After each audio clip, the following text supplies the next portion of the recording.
The Podcast Superfriends. 5 podcast pros talking tech, promotion, marketing, ideas, and strategy.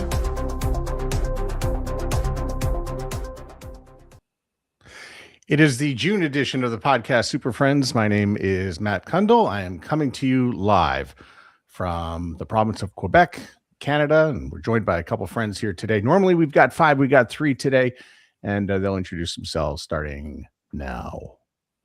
John Gay from Jag Podcast Productions, lovely Berkeley, Michigan, just outside Detroit. Hello, everybody. This is Catherine O'Brien, podcast producing in Baton Rouge, Louisiana. Johnny Podcast was going to join us today, but he said he was called out to a fire. Now, when he says that, does that mean he's putting out a fire that's pertaining to work? We assume that's what I assume either client or baby related. I'm not sure which. Right. Thank you. That's what I thought too. But I trust Johnny just to be able to handle almost any situation that comes up. So we agree on that. Yeah. Yeah, I generally expect that he could get a job like that done in about 10 minutes. So, and David Yaz, he could be joining us just about at any time because I know he never misses an opportunity to promote the stuff that he does. But I'm glad we're doing this today. So normally we would do this on StreamYard, and we'll get into that shortly. And why I've ditched StreamYard and we've moved ourselves over to something else we're testing out here called One Stream. One Stream. Thank you. Let's not tank our sponsorship before we even get started here.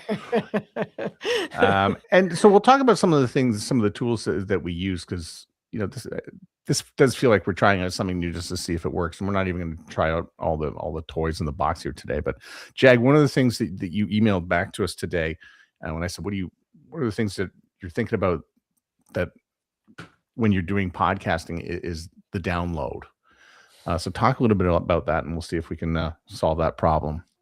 I don't think it's anything we're going to solve today, but I know we've talked a little bit about this offline. And, for years, the metric for all things podcasting was the downloaded, how many people were going to listen to your show. And that had a number of problems as podcasting involved, including bots, which is, not completely, but largely been filtered out. But the problem is a download only measures, depending on which platform we're talking here, it generally only measures who pulled your show down out of the ether or the RSS feed, depending on how you want to phrase it. The problem is it may automatically download if you're subscribed to the show. The person may never view or listen to your content. The real better metric, as we've seen, is consumption. As Matt would tell you in radio terms, we'd call that TSL, time spent listening. Did somebody download your show and just listen for a couple minutes and say, this isn't for me? Or do they stay through, 80, 90, 95% of your show until you said, hey, we're leaving, bye-bye, last question. So you really want to dive into how much time people are spending with your show, or is there anything in particular in your show where you're looking at that graph and it just falls off a cliff?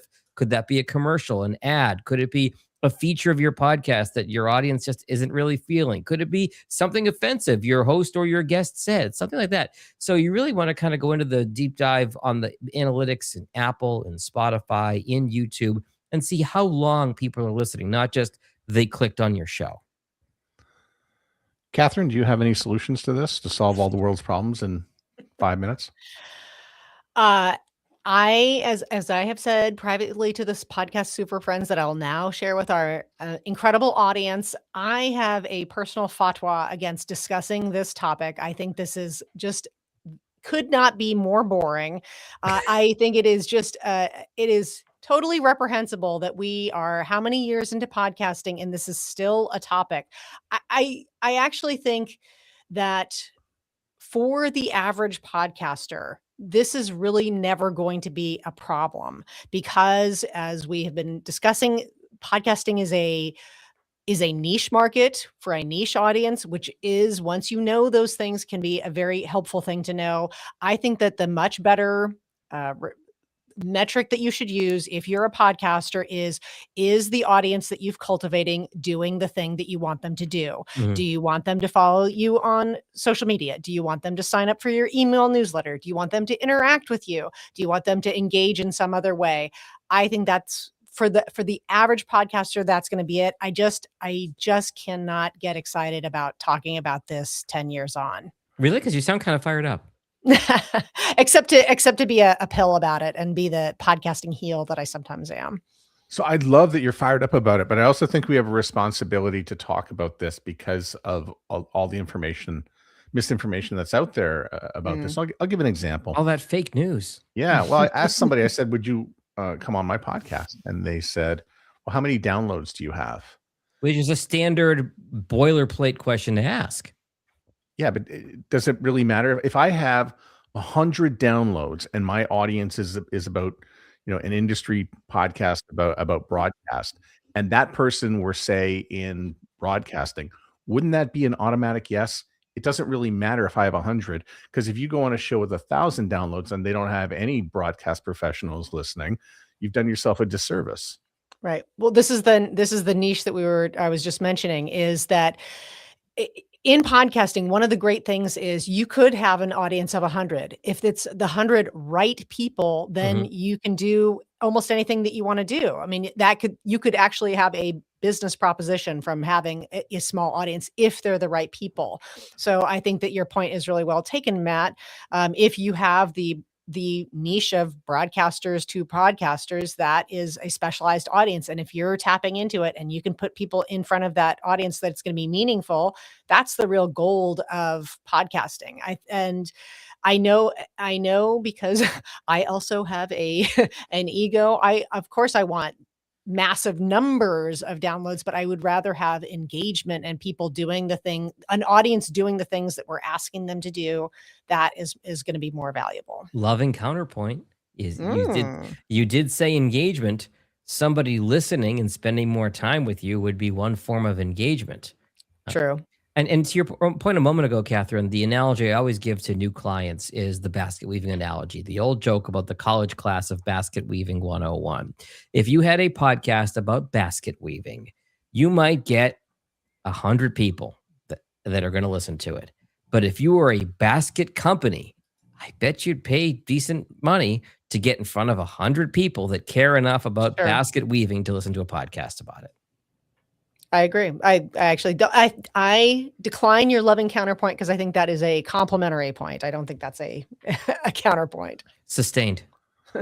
I'll move over into a territory that Jag touched on in his latest podcast episode, and it has to do with Spotify. But one of the things that I did with my network last year is I measured 2025 against 2024, and we had a decrease in downloads for Spotify of 25%. Wow. And the reason is because of video. And people started to upload their video to Spotify, and those no longer count as downloads. And Jag, you talked a lot about this recently when it came to Spotify and the many different ways to count, and it's being a problem. Well, yeah, and this is in the podcast, The Jag Show. Since Dave's not here to promote his podcast, I'll promote mine. If you upload, I mean, Spotify, the title of the episode is "Beware of the Siren Song of Spotify," and one of the two siren songs of Spotify, in addition to their hosting, we can touch on that later. But it's the idea that, hey, well, you can put your video on Spotify. If people are following your show on Spotify, why have audio when you can have video too? Well, the problem with that is the audio will count toward your downloads. The video won't. And so now you're going to be having to aggregate, if you do care about downloads as a metric, which many people still do, and probably rightfully so. You are now having to aggregate from your RSS feed, so folks who have downloaded the audio on Apple or Spotify or Amazon or iHeart or wherever, the views on YouTube, and the views on Spotify, because the video downloads are on a different technology and they do not count as RSS downloads. If you have a host such as Simplecast, Art19, Libsyn, whomever, your downloads from that video are not going to count in the number your host's showing you. So now, particularly if you're running a podcast for a business and you have a boss that has KPIs and wants you to answer, metrics for the podcast. Well, okay, give me a minute, boss, because I got to go over here to YouTube, and then I go over here to Spotify, and then go here to my podcast host. And it's very, very cumbersome. So to me, it's just not worth it to put your video on Spotify, unless downloads are not a consideration for you and you just want the exposure. You're not worried about actually metrics and tracking it. This podcast, by the way, is not on video in Spotify. It is on video in Apple. And we have not yet seen how we're going to be counted as the podcast Super Friends. So let's say somebody gets this far into the show and they're listening on audio. If all of a sudden they want to choose to flip over to the video side, I'm not sure how that's going to be counted in the back end of Apple just yet. I don't think they've introduced the metrics. I haven't been able to go in and do a deep dive on this, but so far there's no video metrics back there. Interesting. I would also say, Jag, now I'm going to give you back a loving counterpoint, is that from at least marketing professionals that I've seen, they love to talk about across multiple platforms. So there is sort of an appetite with certain marketing campaigns that they want to know, like, what are we doing video here? What are we doing video here?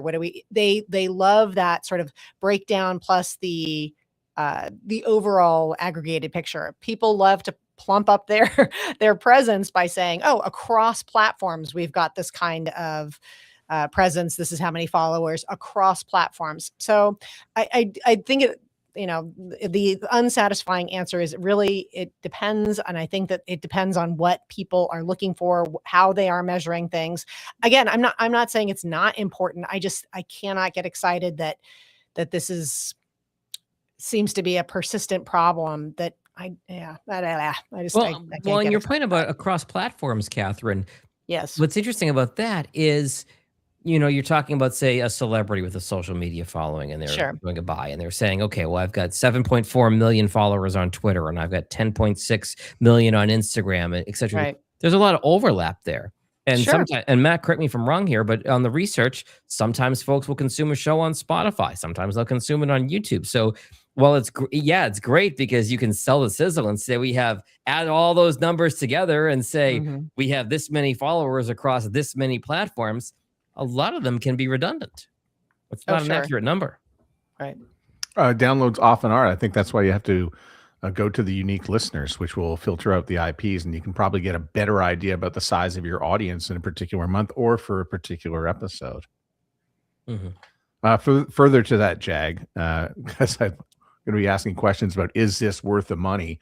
And we'll start with Spotify for podcasters, and the price on that is free, but is it worth it at free? You get what you pay for. And that was the other piece of my podcast is we have seen outages on Spotify in the last 6, 12, 18 months. So if you are hosting on Spotify, that's great that it's free. And maybe you're a hobby podcaster. Maybe you don't have it in your budget to spend $15 a month on top of your Disney Plus and Netflix and Hulu subscriptions. And that's fine.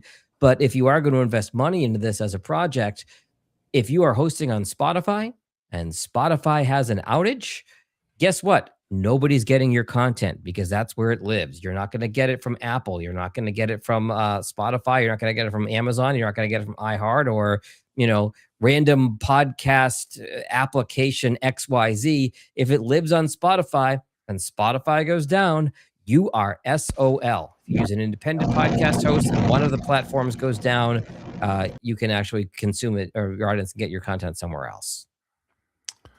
Okay. Catherine, oh gosh, she gives up. Yes. Did you switch out the mic? No, I did not. I dealt with another situation. Never mind. You did switch out the mic. It's picking you up out of your laptop. Yeah, It is? we're catching your laptop Okay. right now. That's fine. That's what editing is for, right? And that's what we do on a regular basis for our clients. And we're always editing stuff up, right? Okay, thanks a lot for that, Jag. So I want to talk a little bit about today, or some of the tools we might use here to decide if they are worth the money. Now, we make payments every year, and I make the joke every week that I buy 5 tools and I use 20% of each, and I'm still paying for just about everything. But decisions need to be made. First thing, I think we realize the price is going up all over the place on a number of tools. So if you have used this tool, please talk about any of the price increases that you've encountered over the last little while. Jag called me out when I said I was going to try this tool out here in particular. And he said, why didn't you just go and get Riverside? And I've just been holding off on getting Riverside for it. Like, I work with Riverside with my clients, and I know Riverside is rather durable, but when it comes to live, I really wanted something that sort of specializes in that. So Jag, Riverside overall, whether you have a network version or an individual version, is it worth the money, and what's it cost? What are you paying? Yes, I am paying $30 a month for it. I think I get a break because I pay annually. And I am really impressed with Riverside. And I don't just say that because Kendall is a previous guest of this podcast, but Friend of the show. friend of the show. Thank you. They are rolling out more and more and more content. I really got frustrated with Squadcast and their transition rather to Descript. I didn't even bother to try Descript Rooms after hearing mixed reviews on it. So I put all my new clients, started them on Riverside, and with one or two exceptions, I've moved all of my Squadcast clients over to Riverside. It is a more reliable recording platform, less prone to error, and they have added so many features. They're now offering hosting, which, full disclosure, I have not tried. None of my clients have tried that. They are offering video integration into Apple. I believe that's still being rolled out. They are constantly replying to folks in their Facebook group with feature requests. And as we dubbed it in our episode with Kendall, Coco, their co-creator tool, I've been playing with that this week, and it's pretty good. I said, write me a blog post based on this podcast. It was my 3-minute podcast I posted today, and it wrote me a blog post for my website. Only required some light editing. Wow. Gave me some YouTube titles, some podcast titles. Can generate artwork for the podcast. It's as close to a one-stop shop as I've seen. So very excited about Riverside. Wow. That's great. Catherine, you're back. Yay. And- I also would put in a vote for Riverside is absolutely worth it. It's a great platform. I have rarely had any kinds of problems at all. I have also tried to use Coco to do some thumbnails. I think that they probably have some room to go with that. And especially since thumbnails are a specialized tool. Mhm. I also want to I want to give it a shot. It's a workflow question of trying some of their edit the episode, do the whole edit of the episode in Riverside, because that could be really beneficial since I'm already a customer. And they've gotten a lot easier with, let's say, less tech savvy guests signing in and being a part of the show. I've liked some of the improvements that they've made there. So all those things are really good. And I also give a vote for Riverside as being an absolutely worth it. So, question, I'm not a user. If I were to get a transcription in there, will it separate the speakers? Yes. Really? Yeah. If either from a Riverside recording, or if you uploaded an MP3 file or an MP4 file for that matter with two people on it, it'll give you speaker A, speaker B, or speaker 1, speaker 0, and you can label them. So, from your experience, both of you, what is the thing that happens with Riverside when a recording goes sideways? Is it because I know they happen? I read all the news groups. I have a few clients where stuff goes sideways. So, what is the number one thing that will cause a Riverside recording to go sideways? Because it's always the user, right? Well, actually, very apropos of what just happened to me moments ago, it's what I've had problems with clients before is if there's any interruption to the audio, it defaults to not the mic that you had selected. So I've had lots of clients who something goes wrong, or they have to come back out, or something impacts audio, and now the fancy mic is not being picked up. It's being picked up from the laptop or somewhere else. Anywhere you don't want it to be picked up, that's where it likes to go. And so then the entire recording is with that lesser mic or the laptop mic or the phone in your pocket. I mean, it's been amazing some of the places that it'll go. So that moves me over to Descript or /Squadcast. So Squadcast is something that I am still using to record. Good luck. Well, tell me why. I have had issues where the files are out of sync. I had one client in particular where I had to manually move every time there was a transition between her and her guest because Squadcast, the videos were just not lined up well. I have had issues where there have been frames missing out of videos on Squadcast with a couple of clients. I do like Descript's editor. I think Descript's editor is better than Riverside, so I still keep both. I still keep both subscriptions. But that's because this is my full-time job. If I were a part-time podcaster, if I had to pick, I'd pick Riverside. Yeah. And can I give one more vote for Riverside? That's something that I noticed that's going on. And again, shout out to prior Superfriends guest, Kendall. They are doing community webinars and other sort of interviews that seem to be very much getting the podcaster life. So for example, one of their most recent webinars was about getting people to live events based on podcast appearances. And Hmm. I thought, oh, they understand something about what podcasters, even smaller podcasters, are doing, is that they are doing a podcast to cultivate an audience, to get the audience to do something like go to a live event, like go to a conference, like go to a workshop. And I thought, okay, that is smart. That is providing the kinds of information to podcasters, meeting the podcasters where they're at. This is what we're trying to do with our show. This is how we're trying to connect with people. So it made me really think like, okay, Riverside is paying attention to what the podcaster needs and is giving them the resources to do it. Jag, question for you about rooms. Okay. Have you had any rooms, by the way, is from Descript. Have you tell me about your experience and your limited experience in using it so far and why you just said, no, I got to move on.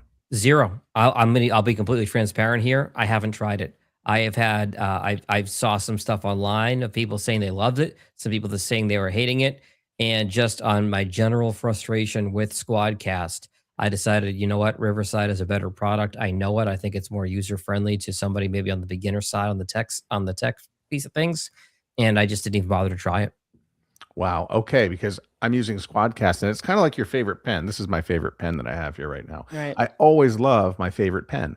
And let's say my favorite pen were to disappear. I would go and get another pen. But the company would say, oh, no, we've made this new pen that you might like to try. And said, no, I'm going to try this other pen instead. I'll also here. get off your lawn while you're at it. Yeah. But you know what? my Speaking music of, too because loud? Catherine was just talking about webinars and the great job that Riverside does with it. But, Descript, I felt like they were trying to sort of get everybody jump started into rooms because we're here and rooms is out. And, of course it doesn't work anything like, Squadcast used to. So I kind of feel like they're trying to get everybody on board to use it. And I've used it a couple times, but I'm not excited enough to go and use it on a regular basis at this point. So with that said, obviously we can't recommend Squadcast because it's being phased out. But now we're looking at Descript. Let's just take the rooms portion out of it. Is it recommendable and is it worth the money? Catherine? Jag? Catherine?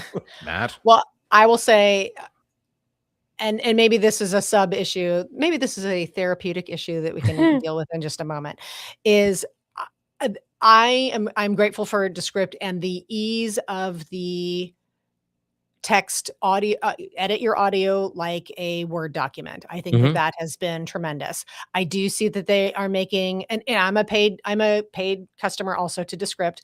I have seen how much better they've gotten with some of these one-click solutions, like removing all the filler words, like removing retakes, removing errors.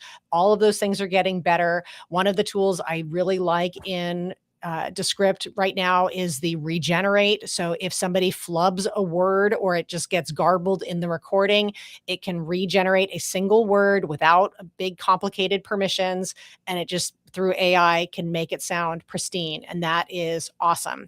So I do see that they're moving on all of these things, but as I just mentioned a minute ago, I have a fondness for Riverside. I can't break into this is a problem. This is the therapy session portion of this response, is that I know I have a problem with, once I get a workflow going, it is difficult for me to break routine and try something new. I want to try the Riverside to test, like you were saying, Jag, test the full edit, because right now I'm recording raw in Riverside, bringing it over to Descript, using Descript for the ease of the one clicks that it does so well. But if there was one of them that did the whole enchilada, then I might go for one tool. Yeah. I have tried the regenerate tool in Riverside once or twice, and I found it worked well.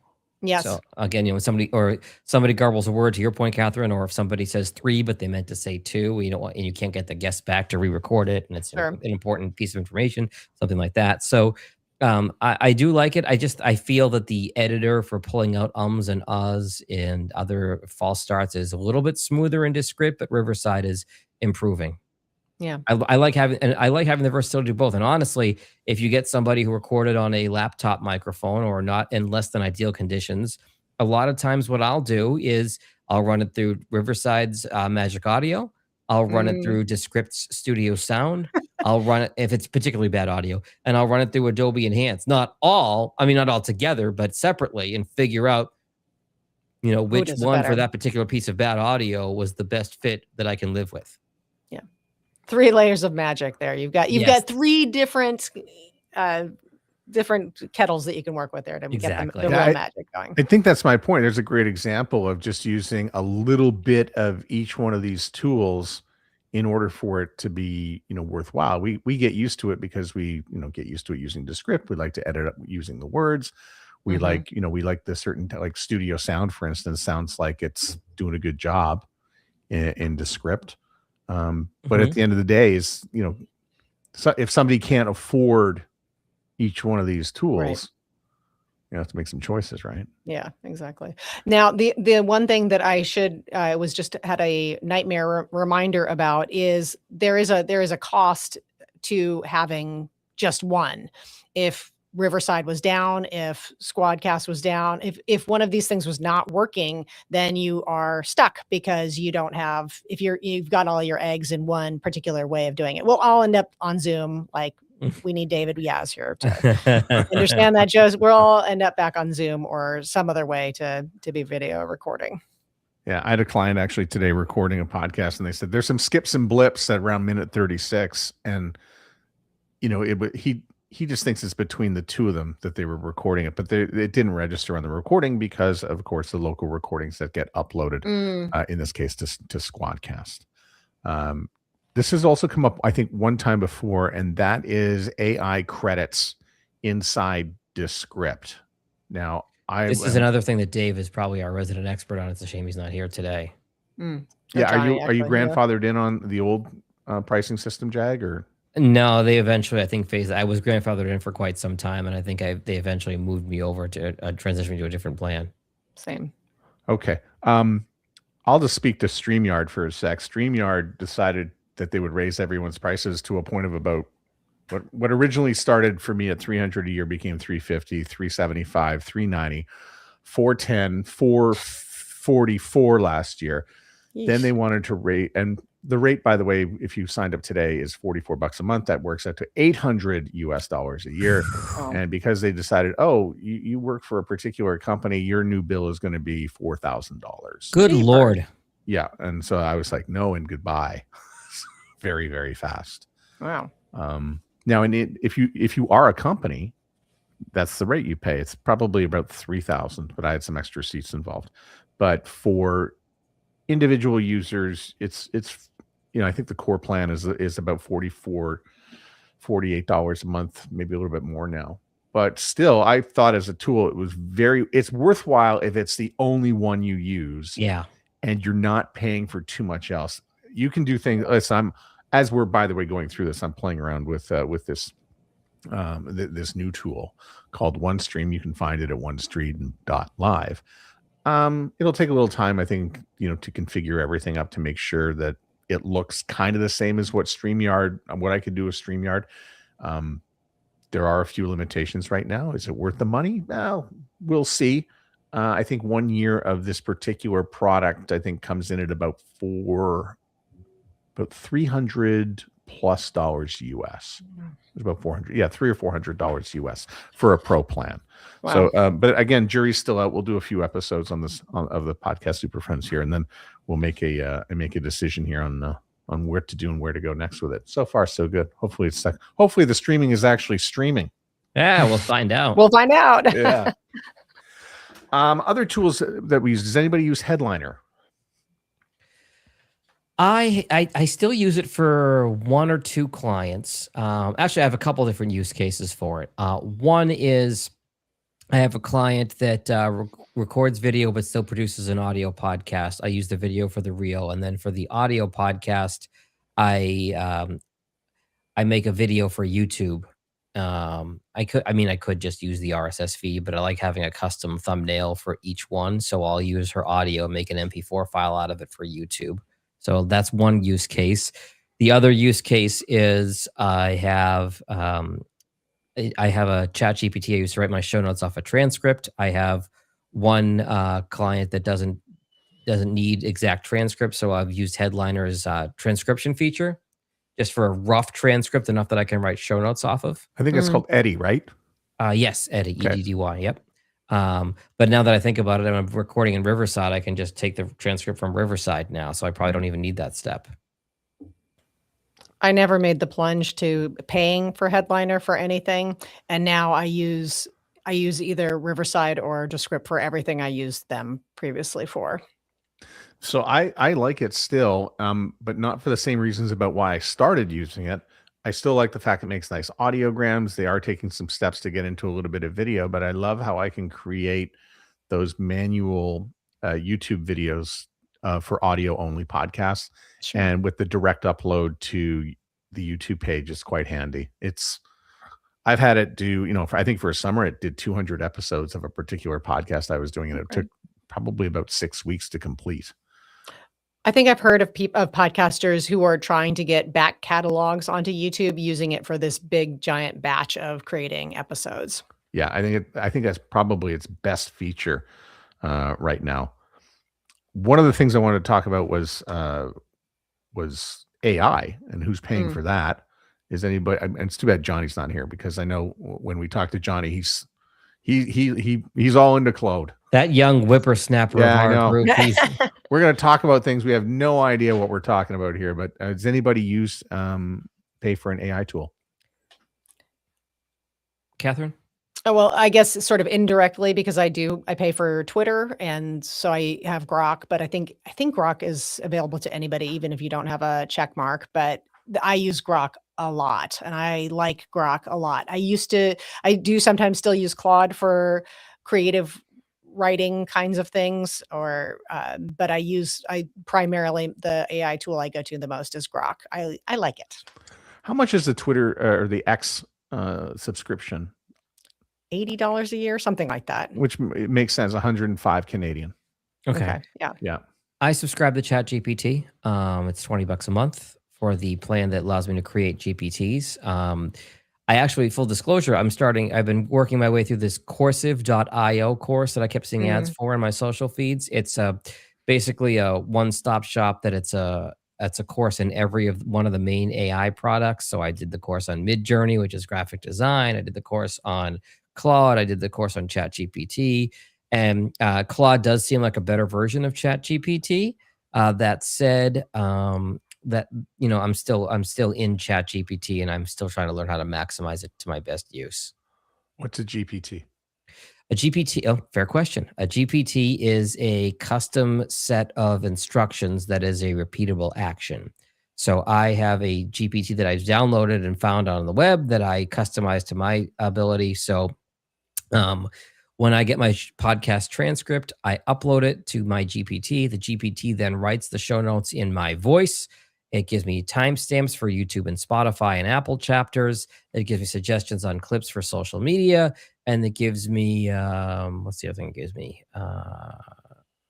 One other thing I think as well. Oh, keywords. So that's kind of a one-stop shop for me. And it's not just set it and forget it. I go in and I manually will tweak things, but it's a great starting point to summarize, write the show notes, and take care of all that. I'm a paying customer as well of ChatGPT. Yet I couldn't tell you exactly what a GPT was.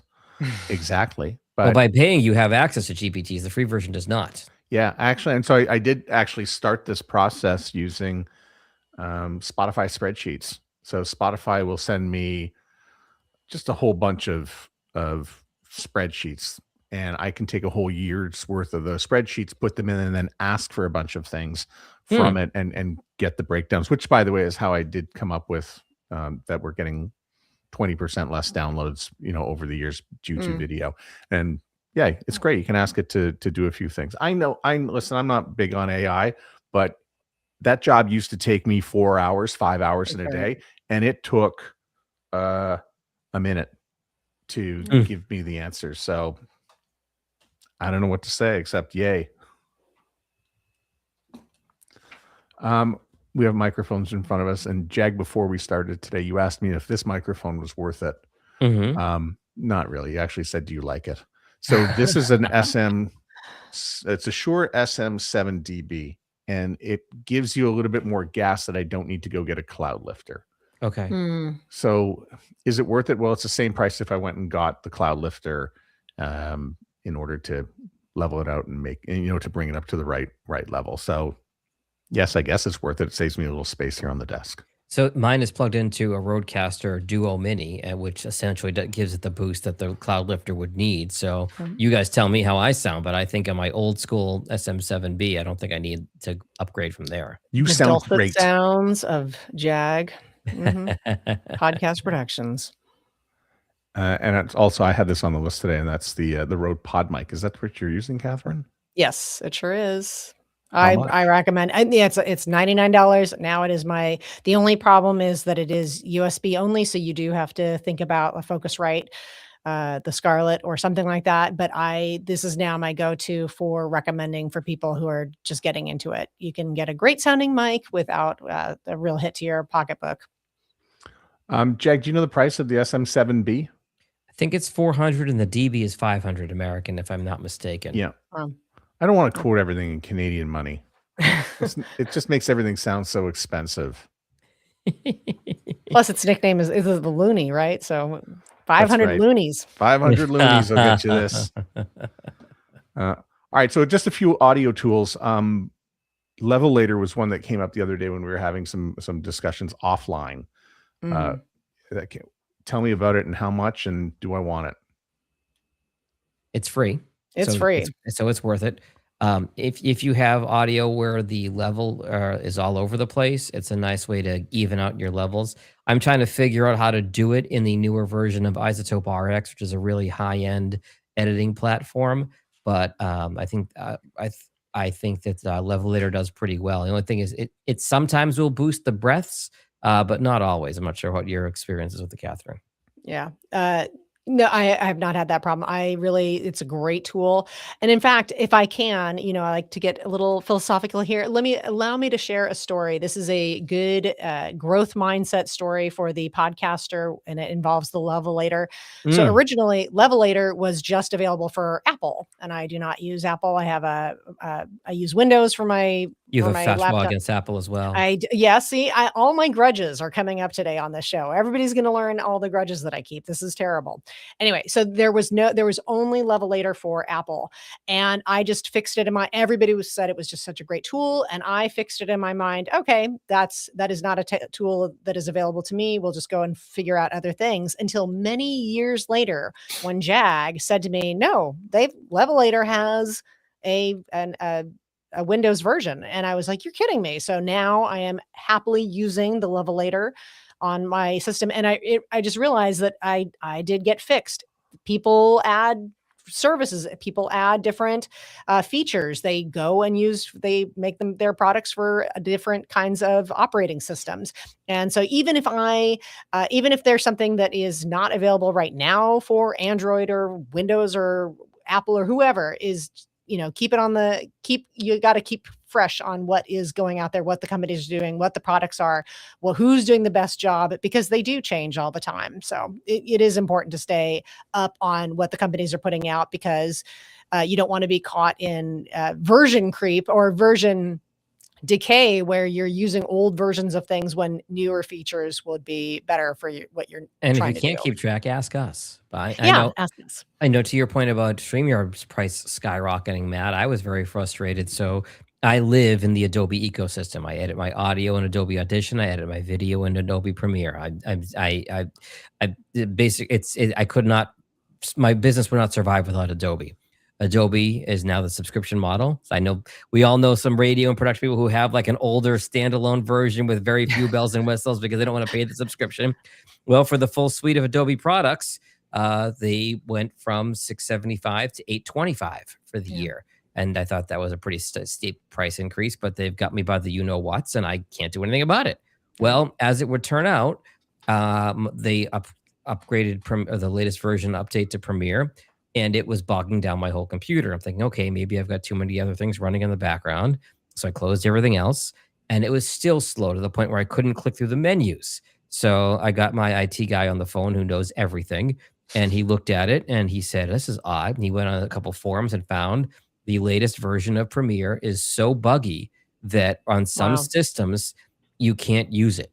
So the solution was retroactively go back to the prior version of Premiere, and now it purrs. So thanks Adobe for charging me $150 more per year for an inferior product. Yeah. Well, and just as consumers, like this is one of those things that we all have to get to the point where it's like, okay, now my internet bill is so high, or now our insurance is going up. So that's the thing that forces you to be the consumer advocate for yourself and just Yeah. see what's out there. Or, like in your example is go to your IT guy and find out what you have to do to get it to where it is going to work for you. And, it is easy to sort of get complacent with these things, but it's better to stay on top of it all. Yeah, I thought that too, because again, most of these things are going up in price very, very Well, yeah. quickly. And budgeting decisions need to be made. I'm not sure. Maybe the discussion, it's good to have the discussion in June as we approach halfway, through the year. Right. But I just see the prices of some of this stuff just going up. I'm like, where do you get off? Yeah. What makes you think? Why do you, especially when, And once they're charging more because their expenses are all getting higher, not Right. because they're offering a better product to Better us. product. Exactly. Yeah. Well, maybe you don't need to add so much AI. Maybe you can give us an option that doesn't involve AI. Yeah. And I cite Microsoft, by the way, for that, because I said, can I get a version without Copilot? And they said, yes, we will accommodate Wow. that for you. Yeah. Because I was loud and obnoxious about it. Not you. You were kind and polite about it, I'm sure. Well, I don't need 4 or 5 different ways Right. to use AI. Yeah. Copilot was going to be another way to do it. I completely forgot, Catherine. I mean, I pay for X, which means I get Grok. I don't even use Grok, and I'm paying for it, and maybe I should. I'm going to tell Grok to look out for you, and you bring Grok something for you to do. Well, should I mean, because I downloaded Claude, so I use ChatGPT and pay for it. I downloaded Claude the other day, and should I be paying attention to Grok? I would say yes. I think it's a great for the things I've asked it to do. Troubleshooting, it's excellent. I love saying step by step, brief answer, bullet point, and it keeps a history. So even though it's not a technical GPT like you were mentioning, Jag, I can go back so I can have a running thread and bring something new to that old topic, and it'll conform to I don't have to re-explain the whole thing again. I've had some times when I'm on X and I'll say, at Grok, is this BS that this person is saying true? Yes, it's completely true. Now I'm embarrassed. How do I delete this and get rid of this? But a lot of these AI tools are certainly not foolproof. For example, the GP, yeah. I mentioned this, I don't know if I mentioned this publicly or in our private monthly chat, but the GPT I was using for timestamps got lazy on me and started rounding the timestamps off. Instead of giving me exact timestamps, it started giving me rounding it off to 30 seconds. And I had to keep telling it. Finally, I had to go into the GPT and the manual instructions and say, give me exact timestamps to the second. I had, Matt, you'll appreciate this. I had a radio friend who was moving markets, and he couldn't tell me where he was going because of some HR issues with where he was going. And I asked, based on what I knew about where he was going, I gave ChatGPT the information. I said, can you narrow down which city he might be going to? And it didn't include the city I thought he was going to. And I said, well, what about city X? And it said, oh, you're right. My mistake. I should have included that one. Okay. Yeah. Thanks. Maybe these things are just too human. And oh yeah, you're right. I just didn't feel like getting to that part. yeah. Jag, you talked about Adobe. Can I use the Adobe podcast enhancement feature without a full subscription? That's a great question. I don't know the answer to that. Okay. You need to have a login for Adobe. I don't know what level of subscription you would need to be able to access that suite of tools. Okay. I bet we can guess with Adobe. The answer is going to be no, but let's see. Hey, go ask Rock if you can.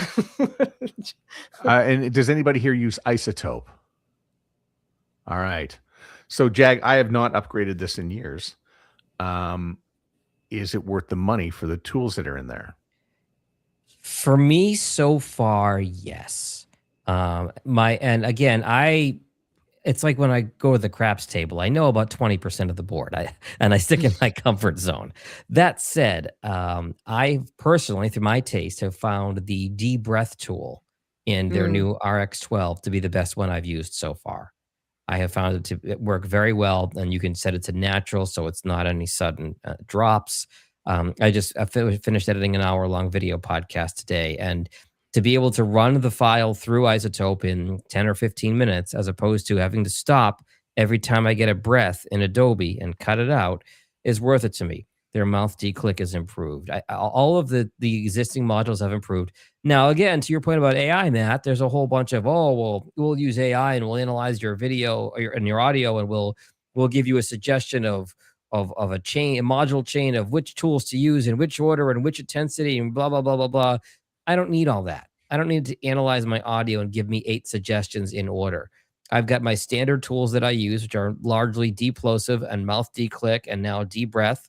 Occasionally, I'll use their dialogue isolate feature, which is fantastic.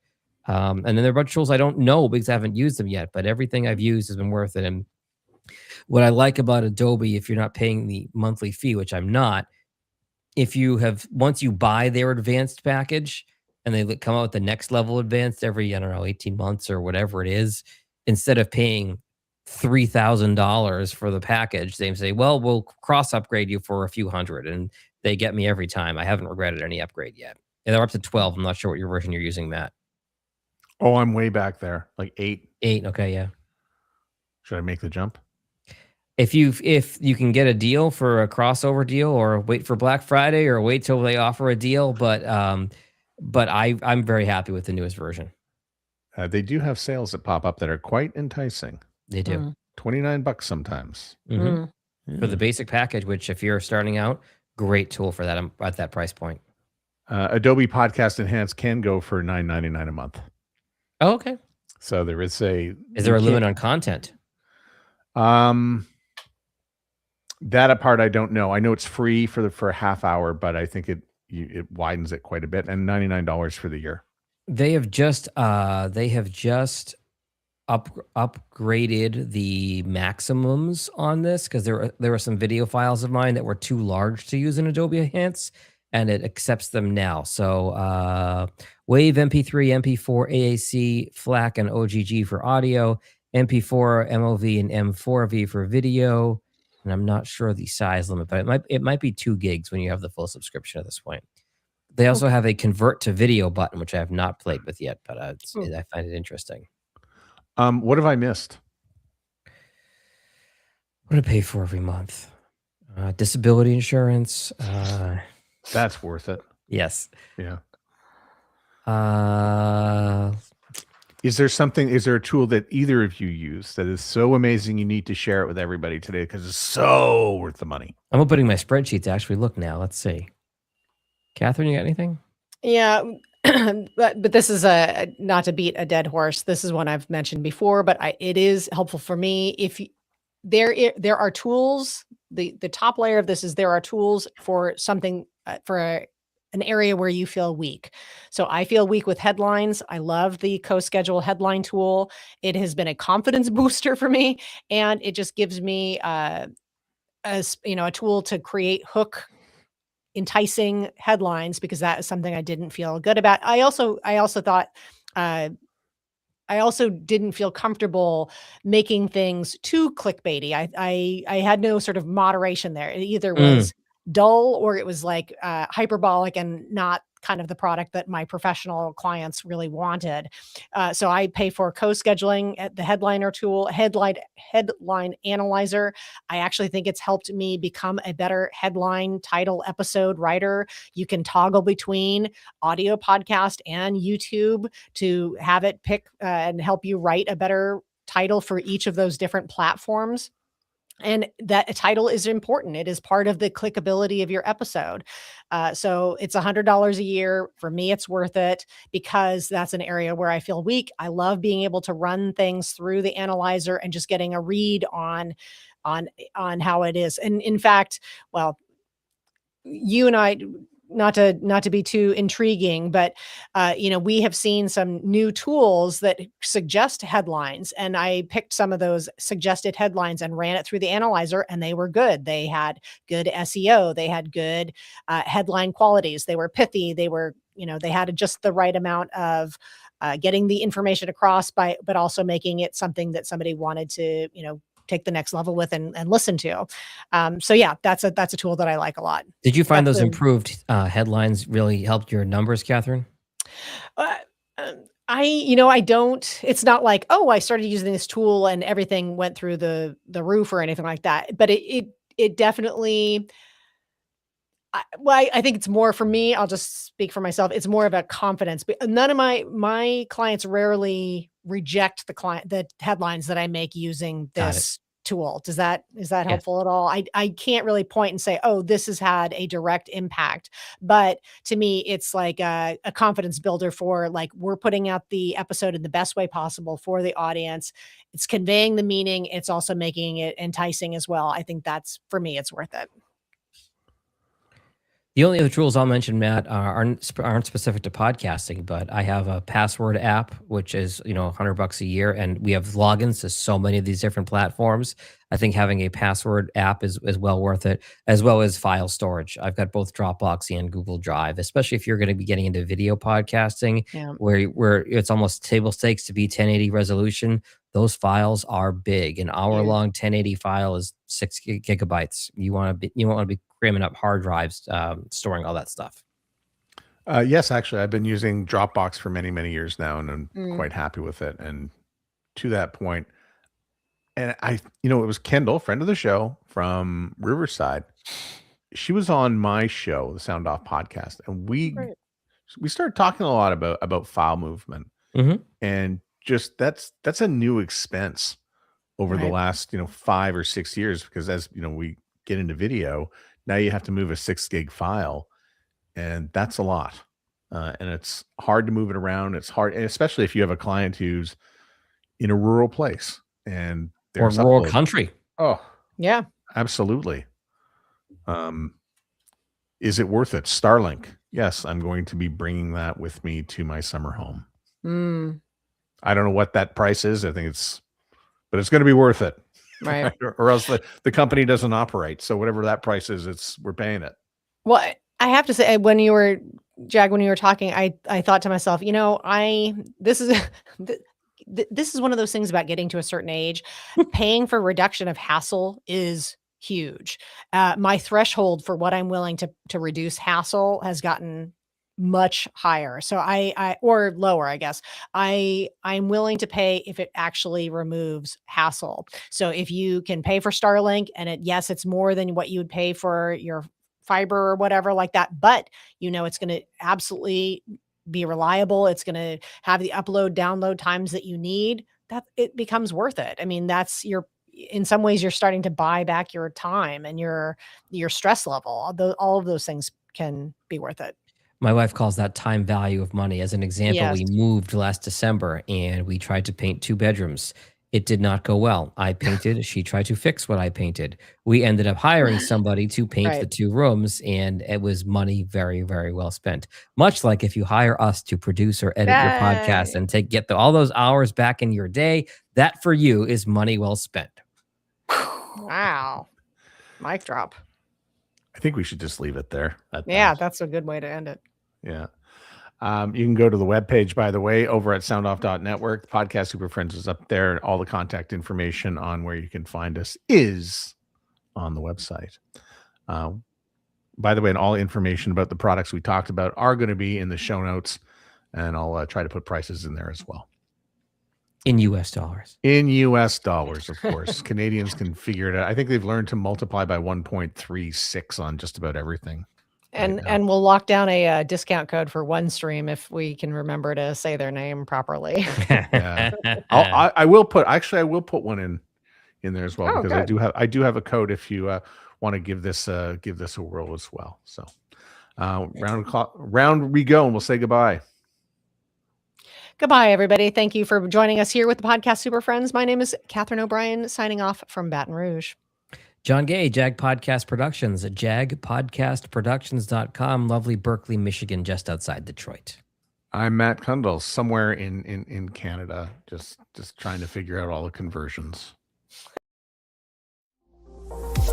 Thanks for watching the podcast Super Friends. For more Super Friend wisdom, check out the show at soundoff.network. Produced and distributed by the Sound Off Media Company.